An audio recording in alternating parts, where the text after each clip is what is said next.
There's nothing to play. Did you guys see that? I'm scared. I don't know what was that, guys, and I didn't do that. Oh, it's just my Patreon I just launched. If you like what I do and want to support me, toss a few bucks my way.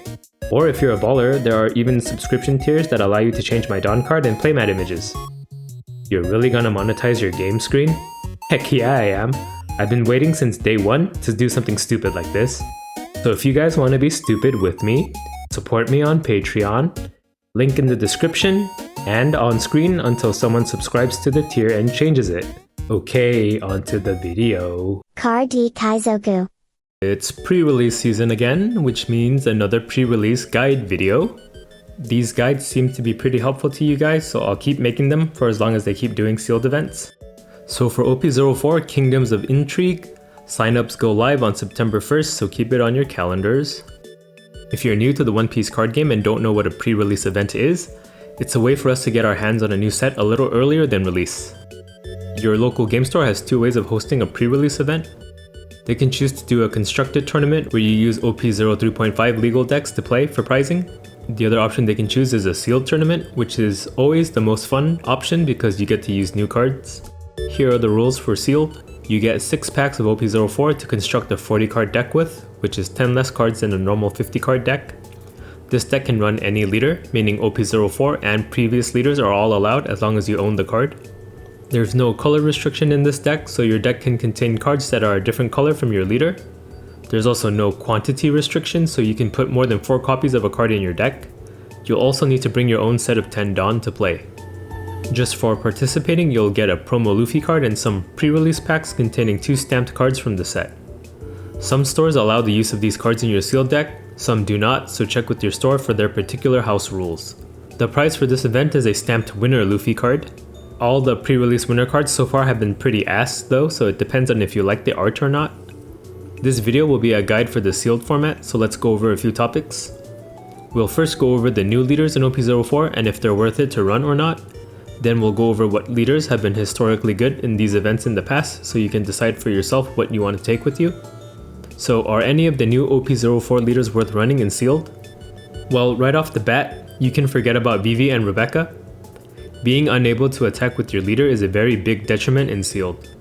You'll also need an entire deck's worth of support to make their leader abilities worth it as a trade-off, which you cannot guarantee in a sealed format. Up next is Doflamingo. I'd say Doflamingo might be viable actually, depending on your packs. If you get a lot of good cards that can utilize the 2 Dawn he provides you on your opponent's turn, then he may work. But keep in mind that the main reason green purple Doflamingo is strong and constructed is that his color combo gives you access to green and purple film cards, none of which come from OP04. Next is Isho, also potentially viable. His -1 cost effect can be ignored, I don't think it'll give you much value, but with his other effect, you can pay 1 Dawn at the end of your turn to untap a 5 cost or less character. This lets you protect these characters from being attacked. There's 4 5 cost 7k vanillas in the set, so it won't be too hard to come across good 5 cost characters. Sabo and Mr. 4 are blockers that can be used to attack and then untap to block with Isho's ability as well. In a format where you're nickel and diming value, this may help you get an edge over your opponent. Next is Queen. Queen can theoretically be good, but his leader ability's activation requirements are really hard to meet. There's only 6 cards that cost 8 or more. I'm not counting Ice Oni because it's unplayable. But if you somehow manage to get a lot of these in your packs, Queen may be viable as he can heal 1 life when you have 8 cost or higher character out on board when you attack with 1 Dawn attached. This works in Constructed because Queen can run 10 or more of these 8 cost or higher characters, but that may be impossible in Sealed, so run Queen at your own risk. Purple Yellow Crocodile lets you ramp 1 Dawn when you -1 Dawn once on your opponent's turn. That's such a niche effect and there aren't enough good cards that can utilize this effect, so easy skip. So in summary, Doflamingo and Isho are really the only 2 leaders that may be viable, but let's see how they compare to past leaders. We know now from 2 past pre-release events that the top 2 contenders are OP01 Zoro and starter deck Eustace Kid. I do believe this will remain the same in OP04 as they both provide very generic strong effects. Some other considerations would be OP03 Katakuri, who can attack for 7k with just 1 Dawn attached, and there are enough good triggers in this set to warrant placing value in his ability to change your life card order. Starter deck Yamato may be usable too, as being a 6k when you're low on life can be a strong effect in a format where every point of power matters. In all honesty though, I still feel like it'll be Zoro and Kid at the top, but you can try out Isho, Doflamingo, or Yamato if you want something new and different. Now we'll go over what cards you should look out for your sealed deck. We'll break down these cards into 5 categories: S tier cards, A tier cards, B tier cards, niche, and filler cards. Just a quick heads up, I was using a few different sources with fan translations while making this list, so the card images I'm using may not line up perfectly with the card names I'm saying out loud, and in the end, the official translations may also differ from the card images I use, so I hope that doesn't weird you out too much. Starting off with the S tier, these are cards that should be auto-includes in your deck. Every 2k counter in this set is in this category.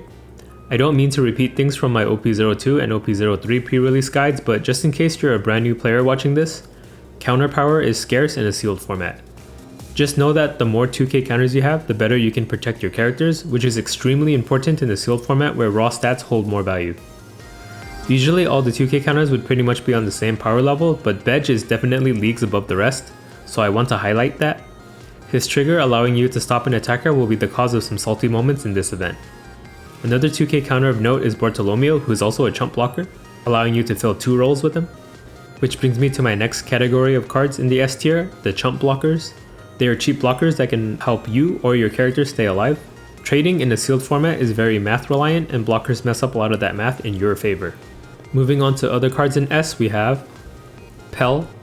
Pell has a KO effect baked into his when attacking ability. Being at 6k means swinging for 7 to activate the effect, which is the magic number that people really have to decide between using 2 cards to counter out of or letting the attack go through. If you throw in the potential to KO a 4k or less character on top of that, basically mowing down any chump blocker, it makes Pell a very scary attack threat. Roronoa Zoro. He gives a character minus 2k power on play, which will really help you with trading. This minus 2k power persists the whole turn, so it makes it really hard for your opponent to defend whatever you target. In most cases, minus 2k power marks a card for death. Zoro also has a 6k body, so he himself is a potent attacker afterwards. He even has 1k counter on top of this, so he has use in hand as well. Bad Manners Kick Course. This is a very sneaky card. It can counter for 3k, but at the price of 1 discard. What makes it sneaky is that it costs 0 Dawn, so it's something you don't telegraph to your opponent like a 2 Dawn 4k counter would. This extra 1k counter over a regular 2k counter can make or break the tempo of a game. The trigger is amazing too, letting you give minus 3k to a leader or a character, which will stop whichever from attacking in most cases. Daddy Masterson. His ability to set himself back as active at the end of your turn when he has a Dawn attached means your opponent cannot interact with him. The general flow of a game of OPTCG is trading back and forth with your characters until one side has enough advantage to overwhelm the other. Daddy Masterson throws a wrench in that paradigm and can live to keep pumping out 5k attacks every turn. Diamante. Similarly to Daddy Masterson, Diamante has the advantage of being able to untap himself. It's a little clunkier to use Diamante because you also need 2 active Dawn along with the 1 attached Dawn on him to activate it. He works amazingly in a green-purple Doflamingo deck as his leader ability almost guarantees that you can restand with Diamante every turn, but even in a non-Doflamingo deck, leaving 2 Dawn up is something you'll do every now and then anyways, and he even has blocker and 1k counter on top of that. Sugar. A pure utility card that is a menace in a sealed format. When the majority of your actions are going to be based on character trades, Sugar being able to tap a character, then tap another when your opponent plays one on their turn, really disrupts their flow and makes their board vulnerable to your attacks. She even has 1k counter if you don't need her for that effect. Don Quixote Doflamingo. Probably the best card in the sealed format. Doflamingo is a whole turn worth of Dawn, but he can prevent any 3 in combination of leaders and characters from untapping during the next refresh phase. This means those 3 targets cannot attack back into you. This means your characters get another turn to attack into them since they remain rested. You can even set up lethal as your characters will have no threat of dying, allowing you to go for face and keep your board up for another wave of attacks on your next turn. And he himself is a huge 10k body on top of that. He really does feel like an auto win card that it almost feels unfair in a sealed format. Spiderweb, also in green, is the best defensive card in a sealed format. Spiderweb counters for 4k for 2 Dawn and allows you to untap any character. Untapping a character makes them unable to be attacked by a character, so it can be really crucial in keeping board advantage. You can use a blocker to block an attack and then Spiderweb to untap it to allow it to block again. The trigger is amazing too, allowing you plus 2k power for the entire turn. basically becoming a free 2k counter against every additional attack that turn. The weak do not have the right to choose how they die. I hate how long the names of these event cards are, but hey, green has a removal event in OP04. It can rest any leader or character and then KO a rested 6 cost or less character. These two cards do not have to be the same target, so you have some flexibility there. On top of that, this card can be played on counter as well, but I don't think leaving 5 Dawn up for it is worth it. The trigger is mostly useless too, but funny. Kaido. Not as auto-win as Doflamingo, but Kaido is nothing to scoff at too. He's a 12k body, bigger than Dofi, and he can bounce an 8 cost or less and a 3 cost or less back to hand. It might be awkward trying to get value out of both bounces, but bouncing just an 8 cost is already worth it. This won't stop the enemy leader from attacking next turn though, so that's why it's not as oppressive as Doflamingo. King. King is a big body that replaces himself by letting you draw a card on play. What more can I say? Gum Gum Red Rock. The best removal event in the game. This card can bottom deck any character in the game. The trigger also has a bottom deck effect, targeting 4 costs or lower. Removal is broken in a sealed format, and this card is busted on top of that. Dragon Twister Demolition Breath. Just another nice 4k counter option. The secondary effect, hitting 1 cost characters, is mostly irrelevant. The trigger is amazing though, allowing you to bounce a 6 cost. You'll always be glad to have this card in hand or as a trigger. Purple gets nothing that stands out to be an S tier, unfortunately, just like always. Sabo. Remember when I said removal is broken in sealed? Sabo's on play makes it so your entire board is unable to be KO'd by effects. This can buy you 1 extra turn to get value out of a character. He himself is a 6k blocker, which is a very convenient stat for a blocker to be, allowing you to block naked leader attacks for free. He also allows you to draw 2 and discard 2 cards, helping you fix your hand and get rid of cards you don't need anymore. Black Monkey D Luffy.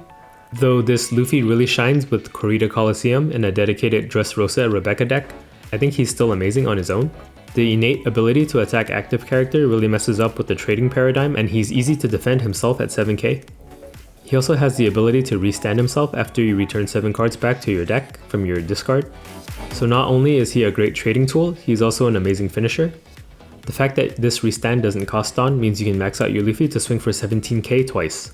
Keep in mind that restanding him makes it so he can't untap himself on your next refresh phase, but you can just return 7 more cards to untap him if you really need to. Trueno Bastardo. Another hard removal event. Trueno Bastardo can KO any 4 cost or less, but if you have 15 or more cards in your trash, you can KO a 6 cost, making it a very cost efficient card since it only costs 4. The trigger may not ever come into play, as you should be attacking with your leader every turn though. Barrier. Similarly to Trueno Bastardo, Barrier counters for 2k normally, but for 4k when you have 15 or more cards in trash. All this for 1 Dawn, basically making it a Radical Beam in black. The trigger can help fix your hand too. Sanji. Sanji's a 5k blocker that can be cheated out via trigger. This makes him a versatile card regardless of if he's in your hand or in your life. Yamato. Yamato is removal that comes with a 9k body. On average, if you play Yamato on curb, you'll most likely be able to hit something that costs 5 or 6. Yamato can be good in the later stages of the game too, since they can heal 1 life for you when you're at 1 or less life. Moving on to the A tier, these are also great cards that you should prioritize. We'll get this group of cards out of the way. Any 5 cost or more vanilla character, meaning they don't have card effects and have a power equal to 2k over their cost, should be run in your deck. These characters are very stat efficient and can attack for the magic 7k number without any future down investment. Having a higher base stat line makes them easier to defend as well. On to the other cards, we have Red Monkey D Luffy. Having a 9k body is great, and having Banish on top of that makes it so your opponent can't just take a life for free. Wish he had counter though. Trouble. He's a 6k body that comes with an on-play KO effect. That alone is usually enough to make a card good in sealed, but he also has an ability on your opponent's attack where you can pay 2 Dawn to tap a 4 cost. This is a good way to control your opponent's board, and it gives you a reason to leave 2 Dawn up for Diamante when you don't have a 4k counter event in hand. Page 1. Page 1 has a vanilla stat line but also has a card effect, making him a good choice to run. For 1 attached Dawn, you can cycle 1 card from your hand when you play an event. You'll most likely put Dawn on him anyway, since 1 Dawn makes him 7k, reaching that magic number. The cycle effect is just an added bonus on top of that. This effect works once both on you and your opponent's turn, so take note of that. Miss All Sunday. At 5 Dawn, she can ramp you to 6, letting you hit 10 Dawn after 2 more turns instead of 3. This can help you get a 10 cost Doflamingo or a 10 cost Kaido out 1 turn earlier, which can really make the difference. When you play her from hand, she'll replace herself since you'll draw a card with her. She may come in clutch as a trigger as well, allowing you to have another attacker angle in the late game. Miss Merry Christmas. She's a 4k blocker for 4. Not as flexible as a cheap chump blocker and not big enough to block anything meaningful, but still a blocker at the end of the day. She can be played via trigger too, which can come in clutch at stopping a lethal push from your opponent. Mr. 4. Mr. 4 is a blocker, sometimes. You need to return 1 Dawn to do it, but he gains plus 1k power as well, allowing you to block for 7k, which is strong. But the minus 1 Dawn price means you really don't want to use it before you hit 10 Dawn. On top of that, he only gains the blocker and plus 1k power for 1 battle, so you need to return another Dawn to do it again.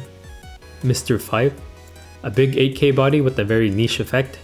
You can minus 2 Dawn to KO a 4 cost or less when your opponent attacks you. This means Mr. 5 has to be active at that time, meaning you'll only really do this the first turn you play him while he has summoning sickness. Other than that time, you'll most likely always want him sideways to attack, but he's still a 8k body for 7 at the end of the day. Nez Palm Cannon. Purple gets a 3 Dawn 6k event counter. Much like Thunder Bagua from OP01, you can ramp 1 Dawn if you're at 2 or less life. The trigger also lets you ramp 2. 6k event counters are strong as they can provide 3 2k counters worth of defense for just 3 Dawn in 1 card. Olin. 7k for 7 is pretty bad, but getting a 7k body off trigger when you're at 1 life can make or break games.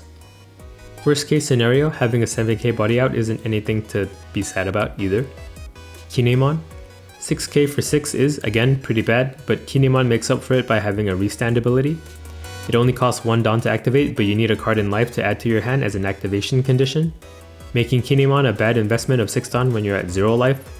But in ideal scenarios, you can swing with Kinemon for 15k twice for a finishing blow if you're not running Kid as a leader already anyways. Diable Jambe Jouer Shoot. Yellow now also has a 6k counter.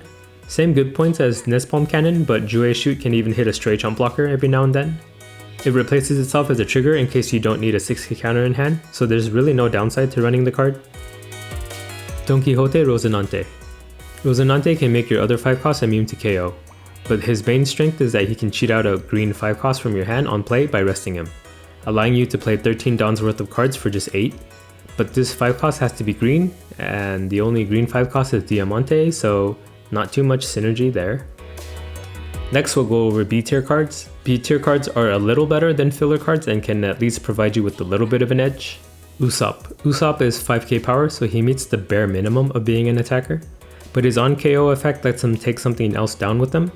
Good for taking out an early attacker or a chump blocker. Colors Trap. For 1 Dawn, you can prevent a naked 5k swing from your opponent's leader at yours and then rest a 4 cost a lower character. It's a pretty good early play to make an opponent's smaller character vulnerable to being attacked. In the late game, this can be used as a defensive play or even as an offensive one to just rest a blocker that may be preventing you from killing another character or preventing lethal. The trigger lets you ramp as well, so pretty decent value for just 1 Dawn. Crocodile. Crocodile is only worth it if you're running Leader Crocodile, in which case you can heal 1 life for minus 2 Dawn, which is great. Outside of a Crocodile deck, he just lets you cycle a card for minus 1 Dawn and has a 9k body, making him a little lackluster. One thing to note is that you can run him with the blue-purple Crocodile leader, which is better than the purple-yellow one in the sealed format. Mr. 3. A pure utility card. When you're at max Dawn, he can give you a free 1k counter each turn. He only takes 1 more Dawn to become an attacker as well. Weakness is an unforgivable sin. A counter event that can give you plus 1k power for the entire turn for minus 1 Dawn. At 1 Dawn, you can just return the Dawn that you used to pay for this event. This targets leaders or characters. It's like a free 1k counter on any additional attacks on your target. Qin Zhao. For 1 attached Dawn, and if you can KO a character with them, he lets you cycle 2 cards, which can help fix your hand. Charlotte Moscato. For 1 attached Dawn, he gains Banish. For 1 attached Dawn, he gains Banish, which makes all his attacks at leader into ones that must be countered or blocked. You can even cheat him out via trigger. Now we'll move on to niche cards. These are cards that require your draft to contain some other specific cards for their card effects to be worth it. Nefertari Vivi. If you happen to get a lot of good red cards in your packs, it may be worth it to run Vivi. Vivi in Constructed is a terrible card, but in a sealed format, Vivi can stick on board as there's a lot less access to removal. The value you get out of Vivi heavily depends on if you can follow it up with the Luffy or Pell afterwards. Otherwise, it's 7 Dawn to play a 4k character, which is a really bad tempo play. Don Quixote Pirates Package. If you decide to run green purple Doflamingo, some of the other cards become viable as they require your leader to be a Don Quixote Pirates type. Senior Pink gains a tap effect. Diamante has an easier time untapping at the end of your turn. Mach Vice taps a 5 cost on play, so just opens up a few more options for you. Dressrosa package. If you manage to get a lot of Leo, Rebecca, Gats, Orlambus, Kairos, and Cavendish, you may consider including this package. The way these cards interact with each other is as follows. So Orlambus can give -4 cost to any character as an activate main effect if you KO a Dressrosa character. Rebecca, Gats, and Leo are prime targets for this as they only cost 1. Use Cavendish, Kairos, or another Leo to KO whatever you give -4 cost to. Kairos and Leo kill 1 cost on play, while Cavendish can KO at 1 cost on attack, but you need to rest your leader to do so, making Kairos and Leo the more consistent ways to use this combo. Also, if you're running the Dressrosa package, Gum Gum King Kong Gun becomes a valid option as well. For 3 Dawn, you can buff any Dressrosa character by 6k. If you have 15 or more cards in trash, they gain double attack too. The trigger is generic and amazing though. You can draw 3 cards and discard 2, helping you fix your hand. If your packs contain a lot of slash attribute characters, Ippon Matsu is like a Magura effect for them. Similarly, if your pack contains a lot of Wano cards, Tonoyasu can be a Magura effect for them, but this will be unlikely as Olin, Kinemon, and Yamato are really the only cards worth running in Wano. By this point, there should only be a few slots left in your deck, so next are the filler cards. This is basically any card with at least 5k power.